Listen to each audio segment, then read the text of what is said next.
ఈ వీడియోని స్కిప్ చేయకుండా చూస్తే మీకే అర్థమవుతుంది. మన లైఫ్‌లో కూడా ఇలాంటి వాళ్ళు ఒక్కరైనా ఉన్నారని మీకనిపిస్తుంది. జీవితంలో డబ్బులనేవి కష్టపడి కింద మీద పడైనా ఎలా అయినా సంపాదించుకోగలం. కానీ మనకి గుండెల మీద చెయ్యి వేసుకొని నైట్ పడుకునే వ్యక్తి మనకంటూ ఒక మిత్రుడు, నమ్మకంగా ఉన్న మిత్రుడు ఉన్నారు అని చెప్పలేరు చాలామంది. ఎందుకంటే మన ముందు ఒకలా నటించి వెనక వెన్నుపోటు పొడిచిన వాళ్ళే చాలామంది ఉంటారు. నేను చూసాను.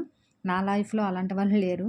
ప్రాణం ఇచ్చినోళ్ళు ఉన్నారు. కానీ వెన్నుపోటు పొడిచిన వాళ్ళు లేరు. కానీ నేను చూసాను. మాకెందుకు ఈ సోది అనుకోకండి. నాకు ఎలాంటి పనిలోనైనా ఈ అక్క చాలా హెల్ప్ చేస్తుందండి. ఒక అమ్మలా చేస్తుంది. ఈ పనే కాదండి, నేను ఎంత దూరం ఎక్కడికెళ్ళినా పిల్లల్ని చూసుకోవడంలోనైనా చాలా హెల్ప్ చేస్తుంది. ఇలాంటి వాళ్ళని సంపాదించుకోవడం చాలా కష్టం అని చెప్పడానికి ఈ వీడియో పోస్ట్ చేశాను. అంతేనండి. Please subscribe.